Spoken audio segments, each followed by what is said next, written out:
So we're joined by Mr. Frank O'Connor. We've just been checking out Halo 4.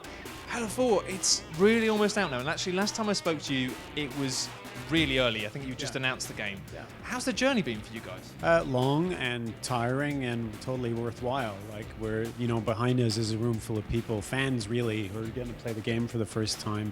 And they're mostly playing it in its finished state. The build that they're playing in there is about 3 or 4 weeks old, so they're getting to see roughly how the game's going to play when it comes out, and they're getting a mix of experiences, Spartan Ops and multiplayer, and they seem to be having a blast.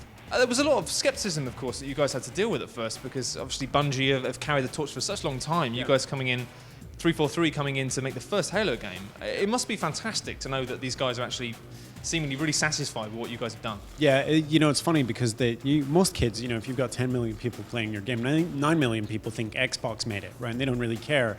But that 1 million or whatever that percentage is, are really aware of it, and they're hyper aware of it, and they're the most critical, most knowledgeable part of the community. And so getting their assent, at least, is about all we could have hoped for about a year ago.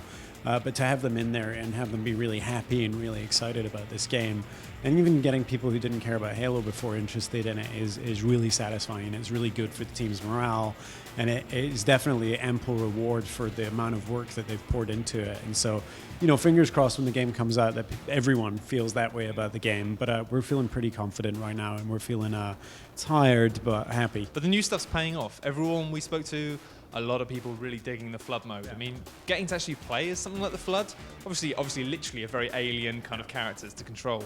Yeah. How difficult was that to sort that out? In some ways it's more of an aesthetic choice and a gameplay choice. We've definitely changed the rules and some of the physics and movement speed and stuff like that, and it's slightly unusual, and it's a 12-player game. It's or maximum 12-player game. And you start off with 2 people who are infected, and everyone else is running for it. And it takes you back to that childhood sort of various iterations that you had of tag, right, where you're just running in terror from your friends. Even stuff like the mechs, you've got the new system, so you can like customize your class before you go in. It takes a bit of emphasis of the whole knowing the maps, knowing where the weapons are, and stuff like the mechs as well, which people seem to be really, really loving.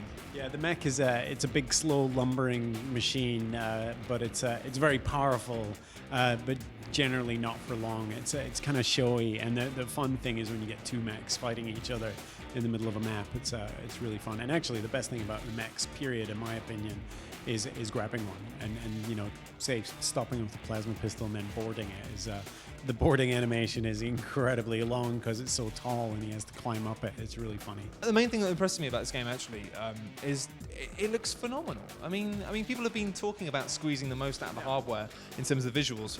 They've been talking about that for the past 2 years, and everyone going, yeah, we've really pushed its limit. But whoa, I mean, it looks incredible. I mean, we must have reached, this must be the peak. So that's my favorite thing about consoles is that, I think with PC games, you end up with obviously better looking games, but they kind of follow Moore's Law, and it's about a race for technology, and you don't necessarily optimize a PC and get everything out of it, A, because they're not all the same, and B, because the technology is always one step ahead of the optimization. But consoles is a fixed lock platform, and there's this thing that's happened in every generation where you get these engineers going right down to the metal and getting more and more and more than you ever thought was possible out of it. I remember when I was a kid on the ZX Spectrum, which is really, some of your grandparents will understand what I'm talking about. It had a 1-channel sound chip, and some programmer figured out a way to make multi-channel sounds come out of it just by rapidly switching between 2 different sounds. And you're like, that's like magic. It's wizardry. And to me, even working there, seeing the stuff that the guys are able to squeeze out of the machine, it's magic and it's wizardry, and it's really fun to be around. But and some of it's also art design. The artists are given the tools to iterate on this stuff and just create beautiful, beautiful things through sheer effort and will. Well, it is magic. We've seen it. It's looking fantastic. When's it out again?